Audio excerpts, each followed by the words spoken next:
Ouais, bonjour, peuple congolais. Tous on va quitter, tous chana nous, tous fandana nous, tous solo là. Peuple congolais, au pénal un vrai peuple congolais, ça pénal guerrier à Congo. J'en ai pénal quitter, au fanda, tous solo là, tous yokana, tous bêta moi kati. Peuple congolais, au pénal botama congolais, ça lingouélé le kolangai. Peuple congolais, ça lingouélé le kolangai. Ça pénal quitter fanda, tous solo là. Tout bêta non kati. Peuple congolais, vu que Nathalie vidéo mon atongo lelo na Kinshasa, c'est vraiment la honte. Batu wapi ma boîte, batu bazana banganda diamba, batu wapi ma boîte kwiti, balabala salité, balabala nti oyo ya matete masina. So continue balabala la, so moni salité za na niveau ya balabala, pena balabala salité moko ezao na loke ba gouverneur à quartier bazali. Gentini Ngobila bazali. Sikoyo, tant bolobi francophonie wana. O bosali francophonie. Bino bosali francophonie. Pichu maeso bonjour et bonne journée. Na époque na on a si Congo ezalata propre. Bozu francophonie soki francophonie. Bosali on a Congo. Papa, Tshisekedi na ebité nani aloki yo o oza aveugle na mboka oyo ba congolais ba mandi ko souffrir lelo te. Évitez francophonie bosali wana ya ba misie ba yemba bakoma koswana bakoma obunda o ba congolais bazanga sujet pepe congolais azanga sujet ya kolandela na mokili lokola Congo batu na este na beni bazokufa batu na Congo bazo alever bango bazo boma batu bazo kata batu matoi bazo violer ba mama na capitale nzeli zate salité moko za na RDC. Je n'ai jamais vu ça dans un pays qui est passé. Même l'Afrique que je suis passé, Bénin, Mauritanie, Sénégal, Mali, Nouakchott, partout où je suis passé, j'ai jamais vu la salité qui est au Congo. Peuple congolais, à quoi sert que tous à la congolais? Pas filmer, hein. Sauf beaucoup de vidéos, si que les Congolais vont filmer des nini, salité dans le Congo. Ils ont comme l'Arabie soit en direct, ils sont Tokima, ils sont Tokima. Beaucoup salité moko eza na balabala eleki na salité mitema ya bato ba gouverner Congo. Mais lelo dimanche oyo ba église belé lelo dimanche oyo ba église belé au moins 400-500 églises oyo ko beta mbunda lelo que Dieu va faire. Dieu il ne perd pas les miracles là où c'est sale. Bonjour francophonie boye na Congo alors que nzele za goudonné te nzele za na canalisation te, il y a rien qui marche sur la population congolaise. La population congolaise souffre dans un niveau que non, on ne peut même pas parler. Mais bonjour francophonie folie boye na Congo batlet bazokima batu bazokima nzele za te batu baza misala te. Tshisekedi avimbisi matama lokola Satan ya Congo. Parce que bilo nyoso to boaka et que na la bisika bikauka ezongeli Tshisekedi. Ba fait de vora bo boaka lelo dimanche. Oye que ne bisika bikauka ezongela Tshisekedi parce que asa inconscient. Asa na poubelle na mutu na ye. Tshisekedi asa na poubelle na mutu na ye parce que comment toko vivre na mboka moko boye o to bengisa ba organisation makamususu alors que le pays est sale et moche. Kota la mateto mona Kota na masino mona. Ba beaucoup mais ça on a beaucoup voté. Ba chef de quartier on a beaucoup voté. Ba nous beaucoup voté. Mais ça na bango ezaka nini? Mais ça na bango ezaka nini? Ba nous beaucoup voté wana ba bopesa ka ba voix wana. Ba bongisa ba poche na bango na basi na bango. Après ba kufi na ba so de piste. Après ba kufi na ba malade malade ya basi ebele. Pepe congolais tout ça ba pepe nini? Toi ba pepe maudit oh. Tout le monde est jeune, tout le monde se lever dans le Congo va pouvoir. Ah ben la batata ni on s'en a baïbi trop. Autant là dans Niger, beaucoup le Niger, un jeune garçon a eu le pouvoir. Jeune garçon il a pris le pouvoir, un jeune garçon de Niger a eu le pouvoir dans le Congo. Ne lengi. Ataza militaire mais ne lengi. Batata na nyo so bazaki kala ba miyibi ona, bataba cravate ona so ba violer abana batu, ba bengani bango na Niger, tala na mboka wana kutu. Parce que la richesse na bango, ba préférer ba benga na ba tatanyo sona ba ume la ba pouvoir. Pour la nini kindoki eza na Congo. Les lots, l'église, ils allaient belé, 5000 églises, les lots, va ensemble, que Dieu a sale. Nzamba ko salate, là où il y a la salité. Là où il y a les gens qui ont la tête sale. Nzamba salate, là où il y a la salité. Bon, aussi, bon, mon Nzamba, on a la place où salité, zali. Nzamba la salate, à ça, quand Nzamba va congolais, la salité. Nzamba sala la place à bateau, mitou, ils en ont nous propres. Olalaka bien, olalaka na courant, na courant, nzeleza bien, nzamba sala ba place ndengwa, nzamba sala la place ba salité zate. Nzeleza te, salité. Matiti so bani otala ba sachet, balabala mobimbo, okoti na kwenge, okoti na masina kacheto, okoti na nunga, balabala salité, onze sata mutatambola ki na butu. Pour mon na salité wana. Fati béton. Pouvoir on est au lia yo. Pouvoir ya Congo, et kolia yo. Je te jure. La tête de ma mère, pouvoir ya Congo, écolé à yo. Parce que batata nyo soti na sima nyo soana, bazo sali loko moko te. Kita pe na quartier mo na nde ba population ba souffrir. Kita pe na quartier mo na nde nini, nzele zate. Kita pe na quartier avo sala ba folie na yo, ya ba francofolie. Parce que ba francofolie on a mbongo ebimi. L'argent est sorti et belé. Pour l'organisation on a mbongo ebimi, ba millions de milliards. OK, koko pepe congolais, azana ngo besoin pour na évolution ya mboka na biso. Parce que guerre peut qu'on a na est et ici la té. Bambon wana pe bokosombe lango ba minduki bokepe na est tellement boyebi que est wana ils ont quoi une mission stratégique ya ko distraire peuple congolais pour boyibaka. C'est que moyen bo salango ezate boyeli batu fakofoli ba musicien ba swanaka ba o ba obetate ba obetate et tellement na Congo tozana CGT na Congo tozaka la CGT. Biso bo na mitu na biso tozaka na CGT to miyebi valeur na biso te pourquoi to botama congolais. Tomi yebi valeur na biso te parce que un être humain tant au botami na mokili na pays au botami au moni fulu liboso porte au moni nzele zate pepe congolais tozo ba conscience na biso tozo ba conscience na biso to ba jeune ba Mali ba Sénégal ba mboka nyonso batu ba telemi ba obengana ba tata nyonso wana na ba pouvoir ba obengana na ba mindele parce qu'il y a tellement la souffrance à l'Afrique, il y a tellement la souffrance. Ça soit fait 40 ans de pouvoir. Il n'y a rien là-bas aussi qui marche. Tshisekedi a pris le pouvoir, on croyait que c'était un enfant du pays. Il n'y a rien qui marche. Tout autour de Tshisekedi, il n'y a que des voleurs et des bandits. Tout autour de Tshisekedi, il n'y a que des gens qui détruisent le pays. Tous les vieux qui ont volé avec Kabila, tous les vieux qui ont volé avec Mobutu, ils sont là. Il n'y a même pas un jeune qui peut décider que non. Maintenant, les jeunes, la génération congolaise prend les choses à main. Il n'y a pas. Peuple congolais, nous partons où? Au Congo. Nous sommes devenus les mendiants ici. Nous sommes devenus les pèlerins ici. À cause des dirigeants médiocres. Réveille-toi le matin au Congo.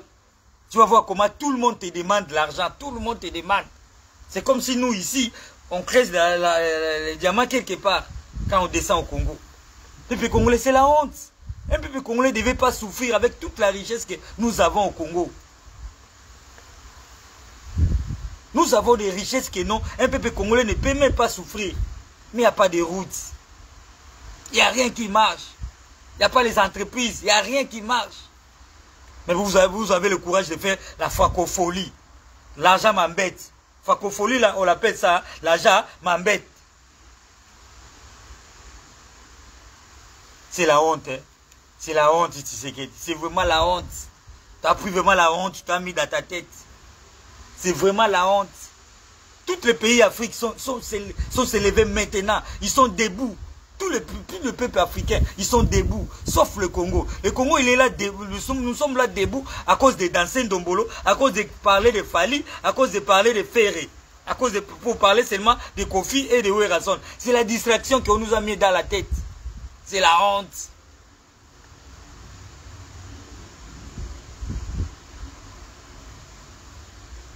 C'est la honte, peuple congolais. C'est la honte. C'est la honte, peuple congolais.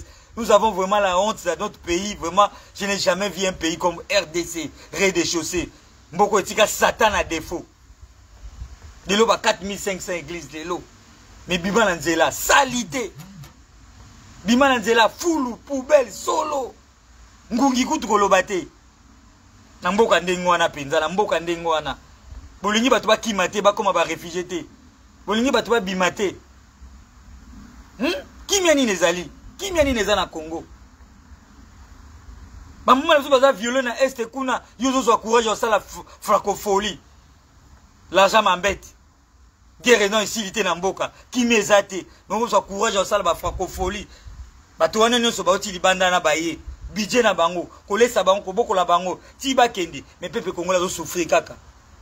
Bango ba kende francophonie, bazui ba mbongo, bazui nini, tellement l'argent nous embête au Congo, nous avons tellement de richesses qui nous dépassent la tête, qui dépassent même la tête de Tshisekedi, qui dépassent même le ventre de Tshisekedi. Nous avons le courage de faire venir les gens alors que notre pays souffre.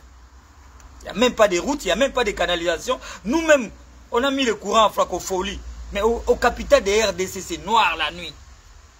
C'est juste les stades que vous pouvez voir le courant. Mais les restes des zones, les restes du capital, il n'y a pas de courant. Le courant, il vient à des heures comme moi c'est Ndoumba. Le courant, il vient à des heures. Qu'est-ce que tu vas faire avec le courant à 2 heures du matin? Qu'est-ce que tu vas faire avec l'eau à 3 heures du matin pour puiser l'eau à 3 heures du matin? Quelle est l'importance de l'eau? Mais dans tout ça, là, vous ne voyez pas comment la population congolaise souffre. Vous voyez seulement que vos budgets pour dépenser pour la folie, pour que les gens du monde voient que non, vous avez rempli du stade avec les jets, avec les choses, alors que la population souffre. Alors que la population congolaise souffre, dans un niveau qu'on ne peut même pas parler. C'est la honte, Tshisekedi. Tu es un vrai Congolais. Lève-toi, Tshisekedi. Avoir un peu quelque chose dans la tête. Tous les jours, tu fais les voyages dans le pays des autres. Tu fais les voyages à gauche, à droite, Tshisekedi. Tu vois comment les autres sont évolués. Tu vois le pays des autres, comment ils sont évolués. On ne peut même pas parler de la route au Congo. On ne peut même pas parler des courants. Écartez-nous même ça. Après, tu peux faire les folies comme tu veux faire les folies. Appeler les blancs comme tu veux appeler les blancs pour voler.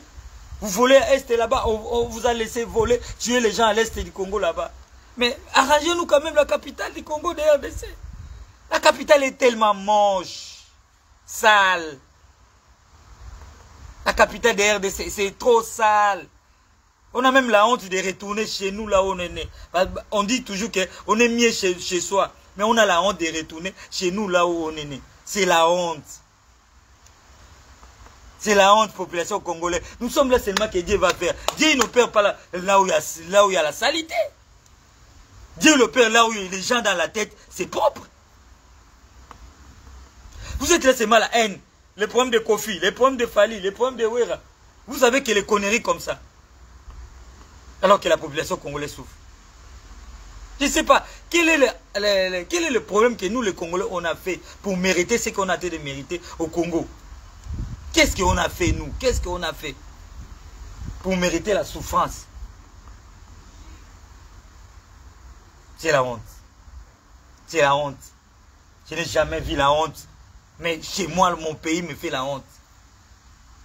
Aujourd'hui, il y aura des églises qui vont faire les témoignages des bienfaits de Dieu. Il y aura des gens qui vont parler de Dieu, des bontés de Dieu. Alors que dans leur cœur, il n'y a pas de bonté, il n'y a pas de Dieu.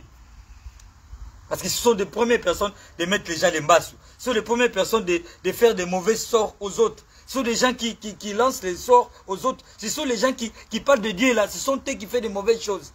Voyez-vous à la fin maintenant, Denis Laissé, comment il est devenu? Choco. Il est devenu Péter. Il a montré son vrai visage, comment il était anarchaire. Parce que tous ces gens-là qui vous parlent de Dieu, ils ne connaissent pas Dieu, ils sont des anarchaires, ils sont des voleurs. Ils ne connaissent pas Dieu. Parce que les pays qui ont pris Dieu, ça ne devait pas être sale comme la RDC. Les pays qui, là où il y a Dieu, ça ne devait pas être sale. Dans le vrai sens, peuple congolais. Soyons sérieux de ce que je suis en train de parler. Là où il y a Dieu, ça ne devait pas être sale comme ça. Le RDC se retrouve maintenant. C'est la honte. Hein? C'est la honte. Zachary Bababa, c'est toi aussi. Tu as critiqué. Tu sais qu'il pendant longtemps qu'il venait prendre l'argent chez Kabila, il était aussi associé avec Kabila. Lui-même aussi. Lui-même aussi. Tu sais qu'il avait dit quoi? Là-bas, on est en train de me proposer de l'argent. Si je prends de l'argent, je vais récupérer le pouvoir. On n'a pas révisé que non. Kabila t'a donné le pouvoir. Mais quand même, tu es un enfant du pays, tu sais qu'il dit. Tu es un enfant du pays. Le pays est tellement sale.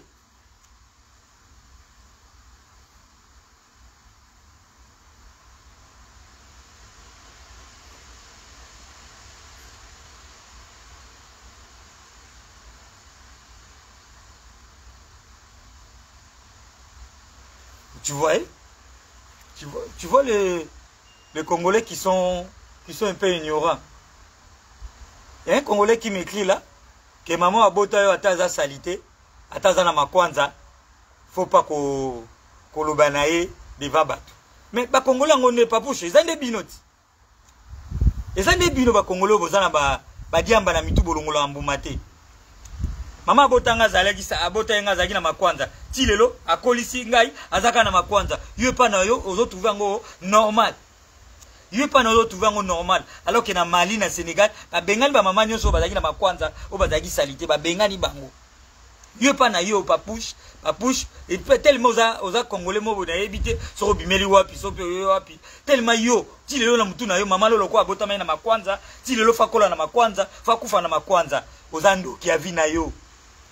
Soko na live nanga po koma bikomela komela yeba ke conscience na tango ke na wese omoni poubelle eza na balabala na bino omoni salivité eza na balabala na bino c'est que yo za premier ndoki na vie na yo papushi tellement maman na kola na makwanza ti lelo akufa na makwanza c'est normal faut koma bongo c'est normal na place na mona ba idiotie ya ba congolais yango tolo ba makambo eza normal ya zana pa komelanga mama na zana azala makwanza ata mboka nde zana izokufa nango tolo beloko te totala ka nde bino boyiba tala na mito Soraya a jibem piana a vu pouvoir Amid a vu pouvoir Kamera bimaki na prison a vu ce pouvoir nani mwana mbalo Masaro a vu ce pouvoir na RDC ba poste au batie bango.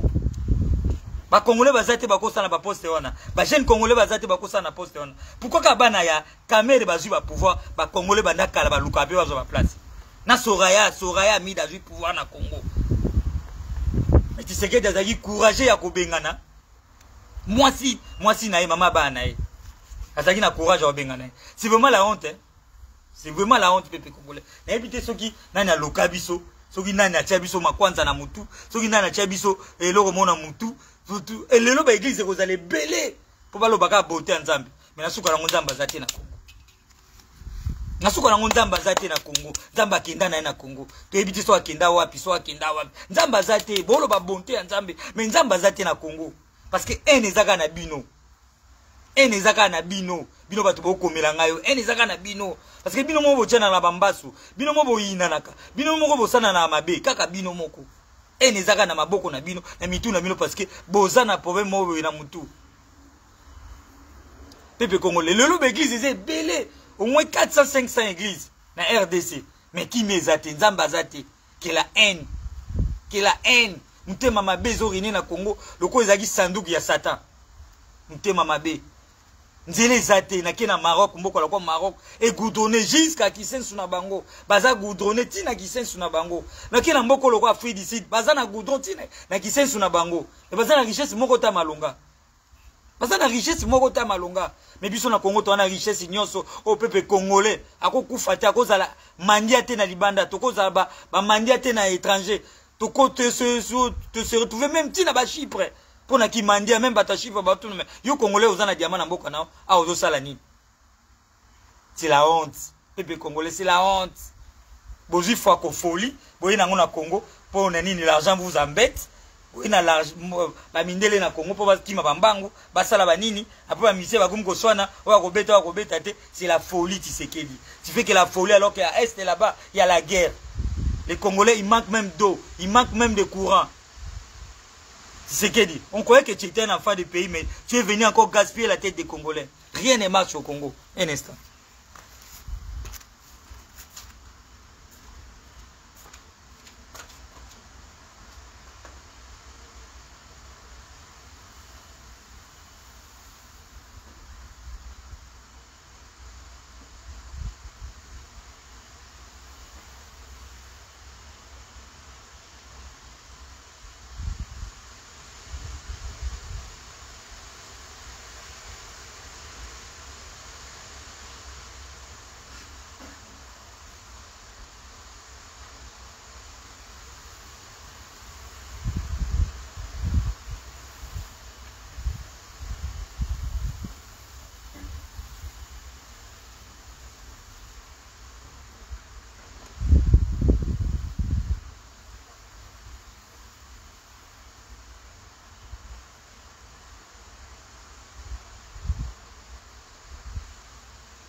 Pichou Maes honorable. Voilà, bon dimanche nayo.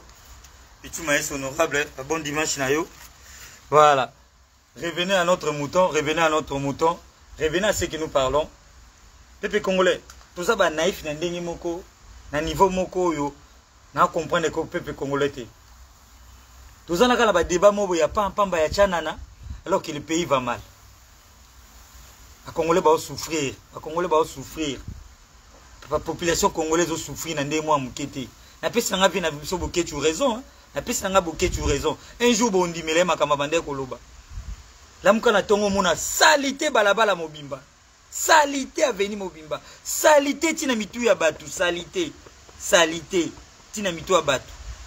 Et les autres tambola na Congo, bazo tira batu ba poison. Bazo assassiner batu butu na Congo. Na pouvoir au Fati Azui. Natonga Kabila totikaki.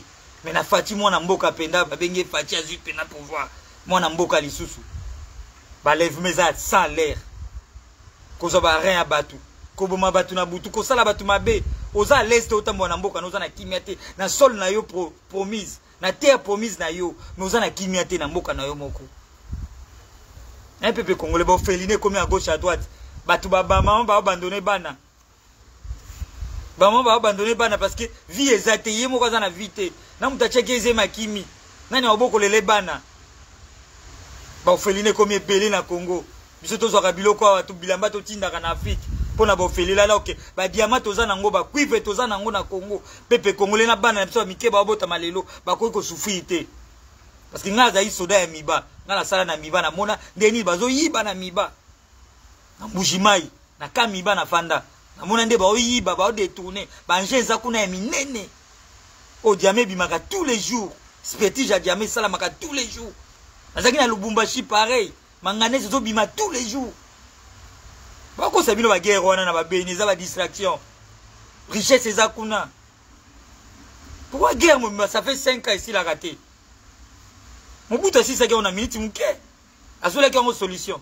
Mais ba ofanda soki ba SADC soki ba nini soki ba SADC organisation africaine ba ofanda ba so solution te pour na guerre à est ba soda ba te kuna ba mboka nyonso SADC ye kuna ba sale lokomote ba solution te pani ba mona biso ka ba congolais to so ba aveugle muta hotelema azate muta oloba azate muta ko chaque tiseke di poids panzi likolo azate on moni ba M23 ba za kuna associé na ba rwandais ba zo yiba na bango ba za l'aise parce qu'ils a cop na bango. Et ça coupe la bâtisse que l'Union soit na ba Kabila ba faina kingakati ana courant 24 heures sur 24 heures alors que la population congolaise ba na courant. Il y a coupe na bango makambele kana beni kuna. Même ça bino lelo vérité ça coupe na bango. Il y a coupe na bango.